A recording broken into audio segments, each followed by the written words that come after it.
Okay, 1, 2.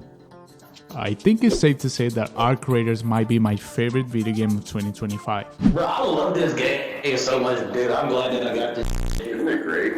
Yes. Because I don't know if it's just me, but I haven't had a game get a hold of my full undivided attention like this in possibly years. But you know, to be fair, I think that could also be on me. I might need better game recommendations, so maybe let me know in the comments if there's a game you think I should check out. But I really haven't had a game that just grabs me in this way, where hours just disappear, and even when you're not playing, you're still thinking about the damn game. A huge part of that comes down to Embark absolutely nailing things like the ambience, because I feel like I could just make an 8-hour video of arcraiders ambience to sleep/chill to instead of this video. I know historically there hasn't been much good to say about the visual uniformity of games made with UE5, but despite this game really still manages to nail the overall atmosphere. How the day cycles and weather make the maps in this game have a unique feel to them every time you play a new game. They've also really nailed the sound design, like how these arc probe things have this very electric sounding sound that I can't describe, but it sounds very freaking cool. Or how you can hear an SOS signal being sent out when you or one of your teammates gets down. It might not even seem that much, but I think it's those little details that really sell the immersion of this game. There we go. But also, the very distinct feel of every gun and every shot, and maybe the thing that is most surprising to me, how they were able to make shooting a bunch of pieces of metal so damn satisfying. I think it's genuinely hard to explain to someone who hasn't played this game or doesn't know much about it, how a game that's basically about shooting different type of drones, which are possibly the lamest type of enemies you can encounter in video games, all while grabbing scraps and junk and repeatedly sprinting back to a safe house, can all of this possibly be fun? Let alone have someone tell you it's their favorite game of the year. And you know, I think that's exactly why I'm making this video. I kind of wanted to take a step back and actually acknowledge something good in gaming for once, and not become the why this certain thing failed and burned and died and perished in hellfire channel. And actually break down how this simple concept has turned into one of the most tense, satisfying, and oddly human experiences I've had in gaming in a long time. Yo, friendly? Friendly? What? Oh, dude, the guitar? Let's go!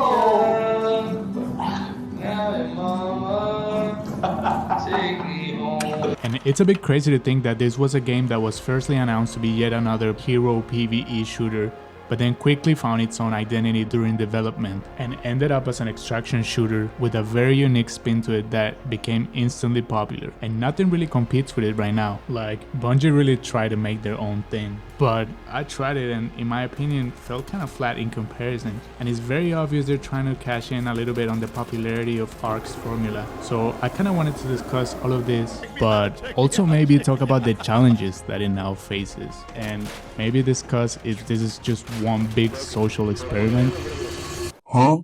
We're gonna talk about this in a moment, but this is how arcraiders actually understood the assignment better than most games these days, at least for now.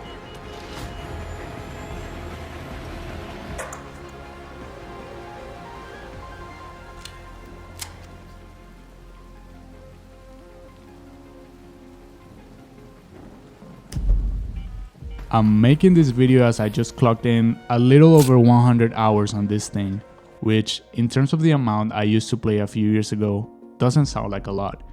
If you're thinking this right now, I'll give you that. But now being able to spend 100 hours on a single video game in the span of like, what, 3 months? It means I'm like really hooked on this thing. If you get into it, the moments of tension that almost seem carefully tailored to be the most cinematic, banding together with a group of people to take out a matriarch, or running a free loadout game, finding something you really need and then having to fend off with your shitty free loadout against Ark chasing you.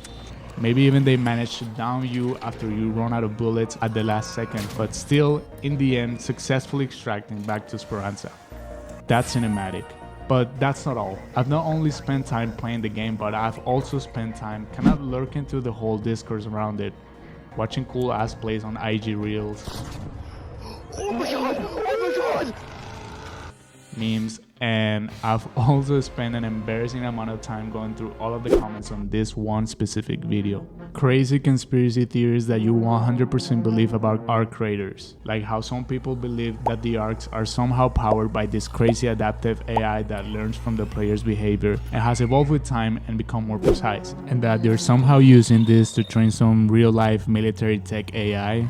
And I did some more digging, and a lot of people believe this theory because there has been some apparent improvements in the Ark's behavior. Because apparently, at the beginning, the Ark were very bad at shooting us through covers and interiors, and now they seem to kinda do it effortlessly.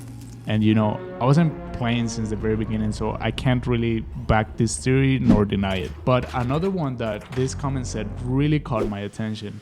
It says, the humans who left Earth before the first wave are definitely the ones sending Ark to the Earth's surface to collect resources and to kill the rest of the humans so they can come back and claim Earth back. And that sounds insanely cool to me. And other people even went as far as to say that this is how this universe is somehow connected to the universe of the finals. That's one of the cool things I think about this game, that it hasn't established and planned every single aspect about the lore.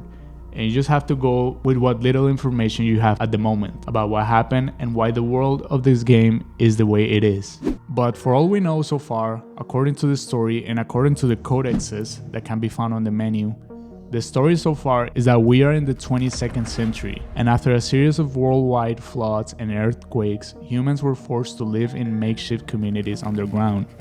And then, just as human civilization was starting to get back on its feet, inexplicably and out of nowhere, these deadly machines rained from the sky to attack and destroy all the settlers that dare to go topside. And these settlers will go on the surface to procure whatever they can to assure their own survival. The community started calling them raiders. Soon, these settlements started to rely solely on the raiders, i.e. us, as they were the only ones who were able to get vital supplies from the surface. That's pretty much the gist of the overall plot of this game, and it's very much up to us to decide how we will behave on the surface and how we interact with other humans or raiders, whether we will help each other and thrive, or whether we will adopt this very men and women for themselves mentality and even take advantage of others. Hey man, what's going on? What do you do? Why are y'all shooting me, dude? Stop! I didn't do nothing! Stop knocking me, bro! This is a rat! Sleeper yet? I can't believe I trusted you, mother. Damn, bro, I got played. Congratulations, you played yourself. Which is the other reason many people claim this is some sort of social experiment. The whole typical to see how humans, in this case players, would act in these types of scenarios. This Reddit post says the game is literally a social experiment, and do the rats prove we are broken people? Whether you believe this or not, I think, at least to me, the whole premise is very captivating. The whole ordeal kind of reminds me of that one scene from the Fallout TV show. You armed? No!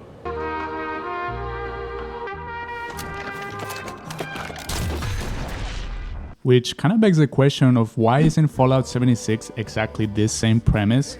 But the current state of Bethesda is definitely a topic for a whole nother discussion in another video. But for arcraiders, I'm very much looking forward to see how they will develop the story, and that's even if they will at all. I think the reason why this game works so efficiently in its premise is because it provides the player just the right amount of leeway to play out this game however they want to. I don't think there's a right answer on how to play this game, because some people will argue that if you engage in PvP and kill other players, you failed at the game, just to, circle back to the whole human experiment thing. Like, if all of this is just about some sort of litmus test about social behavior in extreme circumstances. And on the other hand, other players have almost the opposite philosophy of going about this game, and would actually argue that it would be just extremely boring if all you did was engage in PvE and only kill the NPCs, which as of now are only arcs. But if I were to make my own case on this specific topic, I would say I stand somewhere in the middle of this argument, because I think the human interactions you have are what really brings this game together. Thanks! I think what makes it even more compelling is that the game leaves those choices entirely on our hands.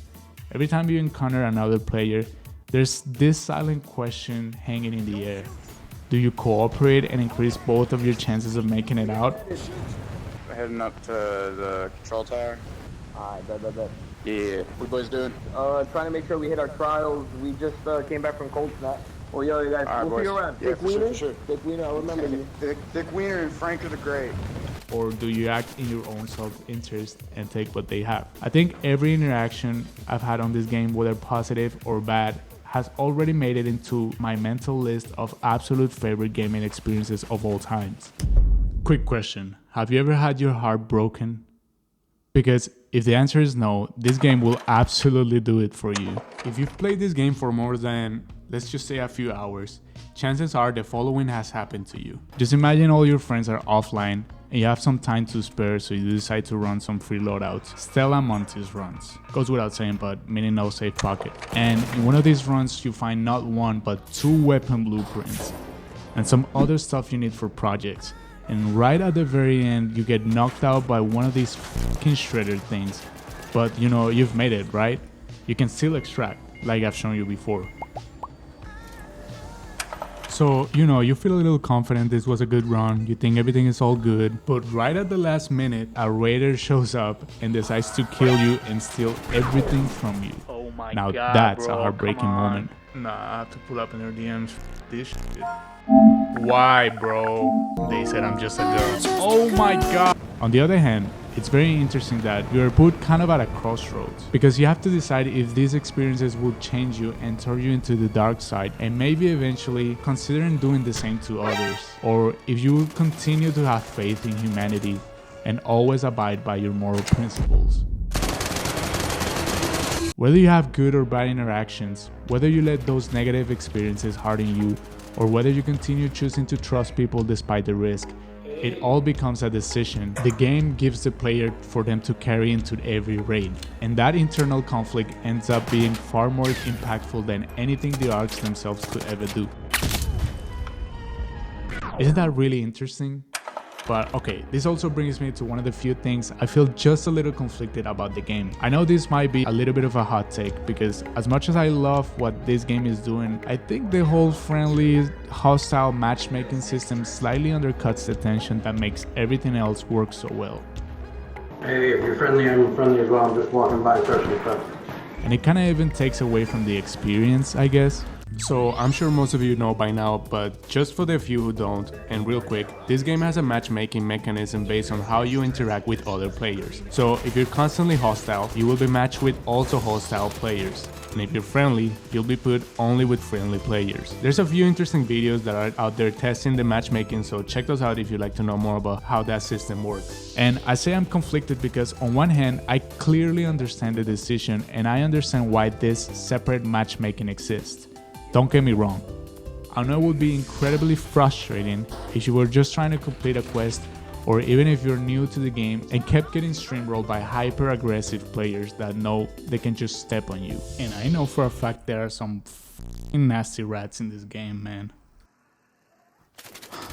Game just started as a rat already camping at the top, man. No. Just why, bro? What an asshole. At least this is going on the video. But at the same time, I think also the predictability of it starts to dull the edge a little bit with time. And for the friendly only players, it removes that underlying uncertainty that made the encounters feel unpredictable in the first place. You know, so far, I haven't run into like any aggressive raiders. It's been pretty sweet. And I think it could benefit a lot from being a bit more balanced or even just a little randomized at times. Because listen, for me, in my own personal experience, I'm always all for helping out people. You can search this one. Here we go, yes. Like, this is the first decent encounter I've had on this fucking app. And being overall nice to players, you know? What can I say? I'm a nice guy, okay? Because I feel like there's something very rewarding about having a good interaction in this game. Thanks for not fucking killing us. Yeah, same. No problem, bro. So it almost ends up being like the difference between one beginner's experience and another's can feel like they're playing two separate games, which in turn makes me not ever want to play as a rat. So I like to help people whenever I can. Hey, it's alright, bro. Come here. Come here. And I've also been kind of letting the overconfidence of pulling up with a bunch of ammo and heals in friendlier lobbies get to my head and just kind of role-playing like I'm overseeing there isn't any foul play between raiders. I'm coming with you, man.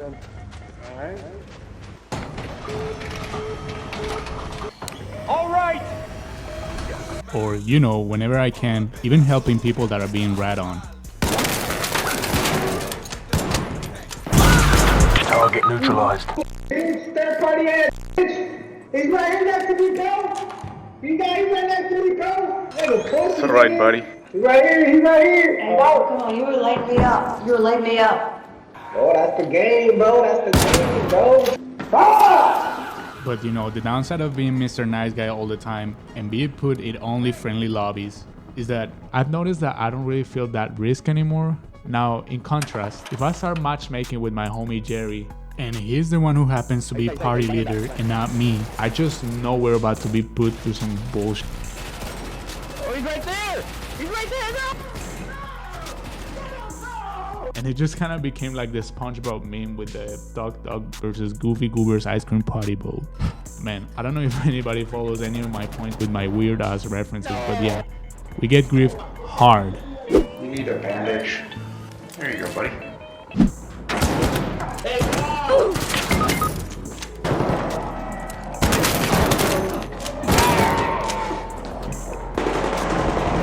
Bro, what the f is this game? Have you just been playing hostile all the time? I don't know why, but I think you are, because the last couple of games I've been playing, really nice people. I don't know why I hear so many hostile shots. I'm really scared, honestly, bro. I got all my good shit in my bed. All in all, if you're too overly nice with people, you start feeling the incentive behind being friendly, which in turn undermines the interaction. But you also don't want to be placed with rats and sweats while you're trying to farm something for a project or just running some quests. So yeah, the hot take of this video is right in the middle will be the perfect spot, and it's the uncertainty that actually makes the game great. How you doing, fellas? Hello, Toro man.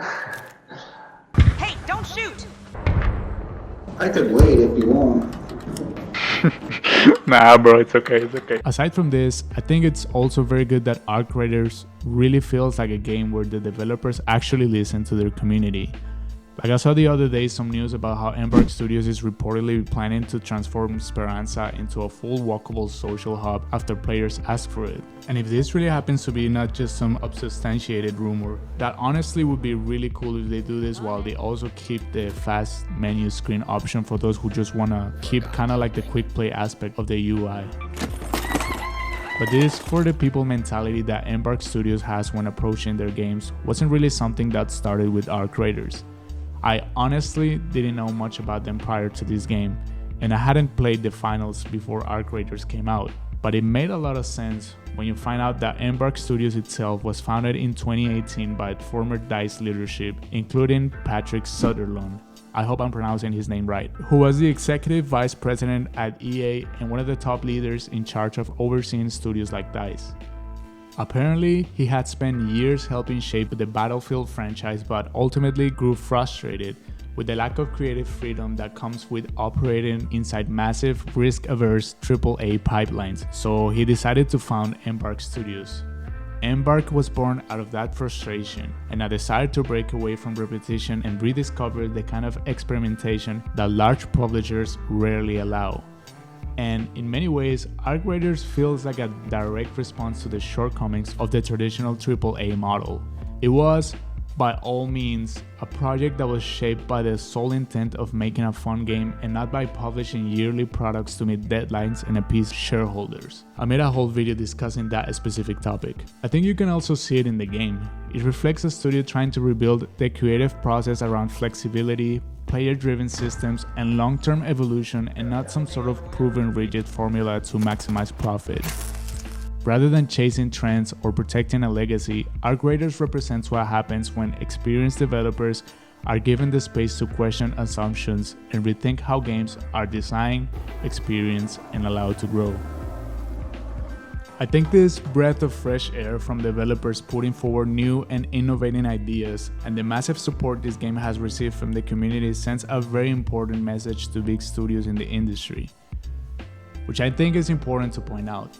I don't want to get too much into the whole corporate spiel of how the studio and the game came to be, but it is very telling that, once again, Sutherland had expressed his discontent with how EA handled the pressure to meet deadlines by just allocating more people on the job, and how it resulted in having even as much as 1,000 people working on one project all at once. In this interview, he also talks about his concern with how this can affect things like quality control. So naturally, Embark Studios was born out from a completely different philosophy in how to approach creative processes. If you've heard the phrase, "you can't rush art," that's basically the one thing I feel that big studios miss when developing games nowadays. They're not seeing that video games are supposed to be just that, art. And I also find it very funny that even though, yeah, like I said, we as gamers have sent a clear message in what we want from gaming, the big studios immediately go with the wrong take from that. A company like Activision saw all of this movement and thought, yeah, our game is a complete failure and it's our most underperformed entry to date. Black Ops 7 is now getting its own extraction shooter style game mode. That would definitely make it not suck now. And it was also very similar to how they rushed to develop Battle Royale game modes when games like Fortnite and PUBG exploded in popularity. And to be fair, it did work for them that one time, with the launch of Warzone. The game also saw a huge surge in popularity that, combined with the fact that we had a whole global pandemic, and that MW 2019 was a competent entry, in turn caught into a prime example of right place, right time. I don't think the response is the right takeaway this time around though. I don't think arcraiders is popular because extraction shooters will necessarily be the next big thing now. But you know, I could be wrong. Who really knows? We've seen Bungie toss their hat in the ring of extraction shooters with Marathon, but like I said, I gotta be honest, I don't think it is a very strong contender against arcraiders. I think arcraiders is blowing up right now because it gets all of the fundamentals right. And at the same time, and more importantly, I would argue, it understands what should make modern multiplayer games memorable. Just serving with you boys till we meet again. I think, at least in my opinion, one of the things that made arcraiders stand out so much is how it kinda doesn't explain anything at all. It is pretty much a you'll figure it out type of style that we just don't get anymore. When you boot this game, you're thrown into a small segment that teaches you the basics, you loot some stuff, and then you get gunned down.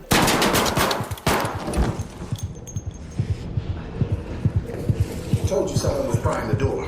Jackpot! Bandages. The message at the forefront of what Embark Studios makes your first experience with arcraiders be is, don't trust everyone. You don't get killed by the art, you get killed by the raiders. And to go back to this game just wants you to experience everything on your own, I can almost embarrassingly admit that I was probably a month into this game when I discovered many crucial mechanics. I don't know if this says more about me than the game in general, and it's weird because you might have seen me using all of these mechanics in this video, but I honestly didn't know that you could, for example, roll while sliding to change directions, that you could literally wall climb. Alright. You're gonna look down, and you're gonna sprint, okay? Whoa, I didn't know you could do that. That's so cool. Don't go straight, don't go to the left. But the game was basically also a parkour simulator. You can jump down basically everything if you time it right and completely avoid fall damage. You can grab zip lines mid-fall, you can ride freaking arcs if you use your hook, and I've seen now some people make really cool clips abusing this mechanic, or that you can use arc cores to recharge your shield and regular fabric to heal yourself. Tell me how it took me a whole month of playing this game for me to figure out any of this.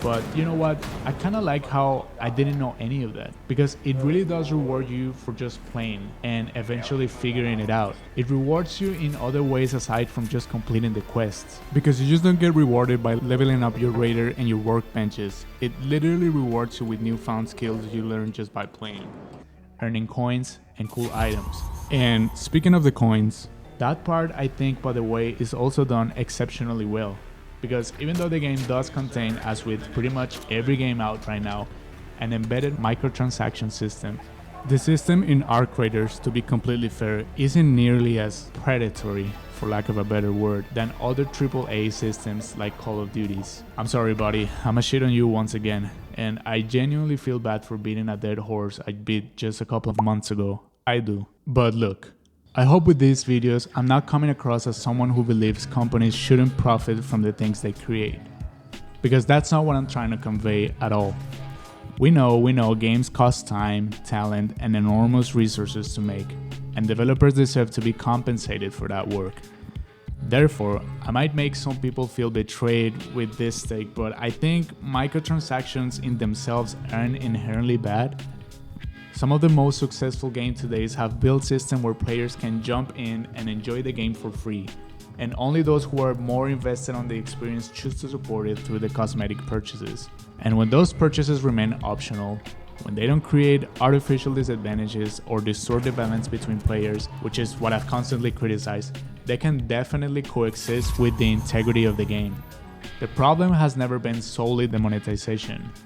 The problem is the manipulation of it all, which is what I've criticized companies like Rockstar for, making GTA Online become just what I've described.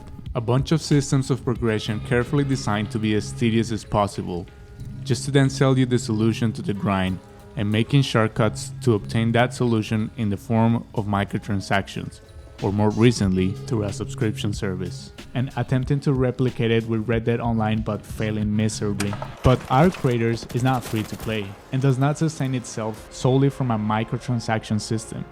You paid $40 at the entrance to come play, and they know this, and they recognize it.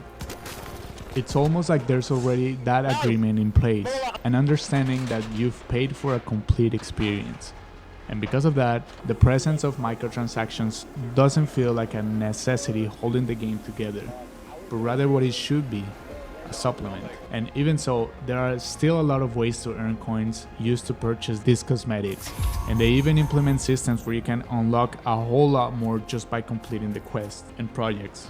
EI playing the game. You want to learn how to earn coins in this game? You go here on the project section and commit 20 wasp drivers, which you get by killing possibly the easiest enemy in the game. And there you go.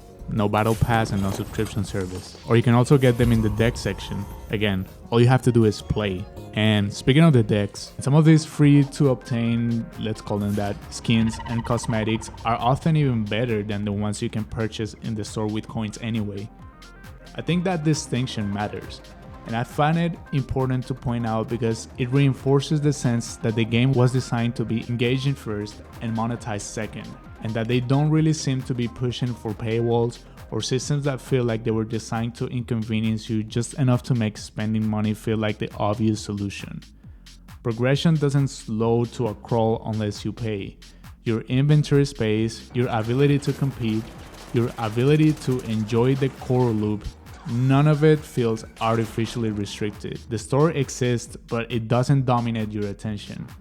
It doesn't feel like the game was built around it. Instead, it feels like something placed on the periphery, available for players who want it, but never required for those who don't. And before I turn this into a complete glaze fest, as I discuss this topic, I keep thinking about that scene in The Social Network where Eduardo, the CFO of Facebook, and Mark are talking about monetization, and Eduardo brings up the idea of ads, and Mark shuts it down because, in his words, it would be like throwing a party and having it to be over by 11. The implication that the moment you prioritize extracting value from the platform over preserving what made people want to be there in the first place, you risk changing the entire atmosphere. And I think that's where I'm at with arcraiders right now. I'm optimistic but cautious, because I think we've already seen how this story can go. It starts with something pure, something that earns people's trust, and then slowly the priorities shift. The systems get adjusted and suddenly the monetization becomes more aggressive. And eventually, the experience starts orbiting the store instead of the other way around. There is a term for this in tech spaces that is becoming very popular, and it's called enshittification. And it basically means what I just described. So yeah, I'm cautiously trying to hold on to that optimism while also recognizing the reality of the industry. But then again, as of now, you compare this to something like Call of Duty, which, by the way, it sits at a price point of $70. I don't know how. And this philosophical difference seems very obvious. With Call of Duty, the monetization is not a supplement more than it is the pillar of the whole system. COD points are deeply integrated into the ecosystem. They're constantly reinforced and driving engagement, which is why their skins have gotten more ridiculous with time. Playtime is over when Nikki drops in. Embark, don't you ever settle like this, bro. I'm begging you. They have adopted this throw everything at the wall to see what sticks. It worked for Fortnite, so why wouldn't it work for us, right? Because you can tell at this point they love their COD points more than they love the game itself. The CP is what drives every single Call of Duty developer to keep pumping more COD games. They can't get enough of it. It is their bread and butter. But the whole problem with games designed to be centered towards something like that is that over time, players start to pick up on this, and it really hinders the experience, and rewards and progression systems start feeling less meaningful. But with arcraiders, at least right now, it doesn't feel like the experience was built to funnel you towards spending. It feels like the experience was built to stand on its own. And the real question does no longer lie on what the game is today. The question now is whether Embark can preserve that restraint as the game grows. Or whether, like so many before, if they'll eventually be tempted to turn the party into something else. I'm really hoping they don't sell the game's soul in the long run. But as of now, they really seem to be going on the right track. And right now, the game finds itself in a very interesting crossroad. Because now, almost 4 months after its official release, it has more than proven itself amongst its competitors. I would argue, even succeeding the expectations. In a relatively short span of time, it has managed to harvest a community that actually cares about the future of the game. But when I say they're at a crossroads right now, it's because, as with many things that go right, they can eventually take the wrong turn and crash. I recently saw an article where Embark's CEO addressed players' concern about arcraiders' roadmap, explaining that the studio is intentionally avoiding overpromising features or timelines that they can't guarantee. This could probably sound like they're being cautious more than anything. It could mean they understand the importance of not disappointing the players who are eager to see this world expand.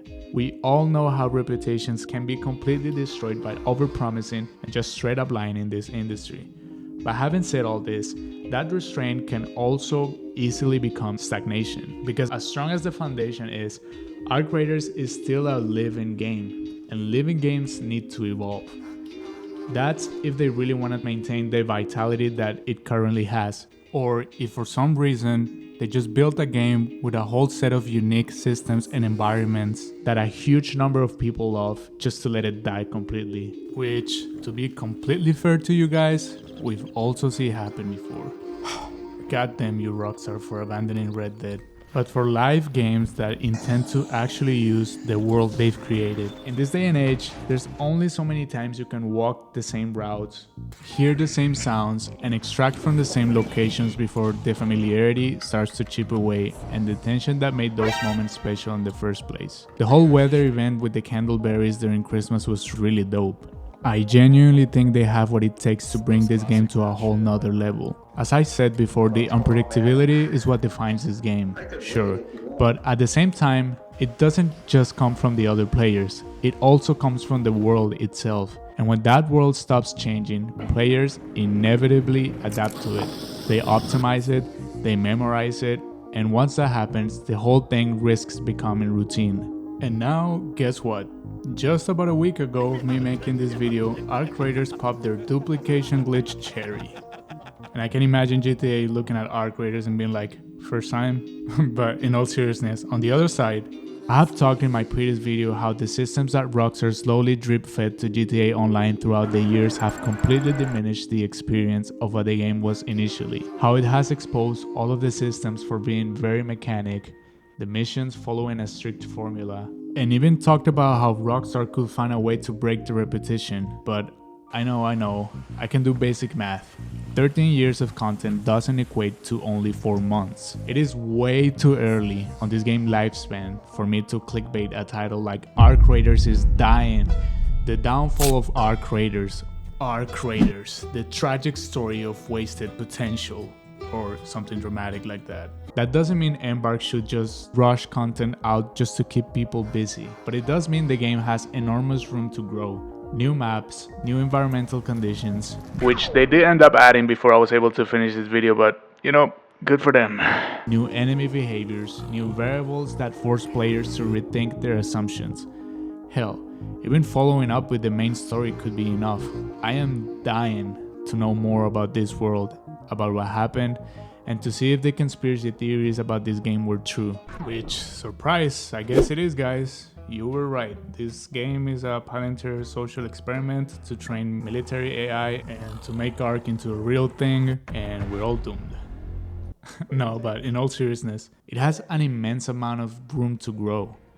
I just hope they don't drop the ball at the last minute and this instead becomes a total success story through and through. From the conception of a company funded from industry experts that grew frustrated by the lack of creative freedom of AAA studios, to them proving these studios that prioritizing taking the time to actually listen to the community over designing systems that only maximize their profits is a strategy that actually works. So yeah, I'm really rooting for Embark Studios to take arcraiders the full distance and see this vision through without compromising the very things that made it special in the first place. So please, Embark, for the love of God, don't drop the ball on us, man. We as gamers have had enough stories of disillusionment in gaming and enough YouTube channels paying their month's rent by making videos about them. Make sure to subscribe if you liked my commentary. I would also appreciate it if you hit the hype button above the comment section. I think that has proven to be one of the best tools YouTube has implemented to help small creators be heard in a space that is so heavily dominated by just a couple of channels. Last week it seemed to have worked very well for my last video, and it even reached the top 100 in the US. Don't ask me what that really means, but I think it helped. So if you feel like it, hype this video up. It would definitely help me a lot. And make sure to check out my last videos where I covered how GTA Online fell off and how Red Dead Online completely failed to be Rockstar's new big thing. I think those videos might be worth your time. And that's pretty much it. See you in the next video. As always, stay safe. Peace.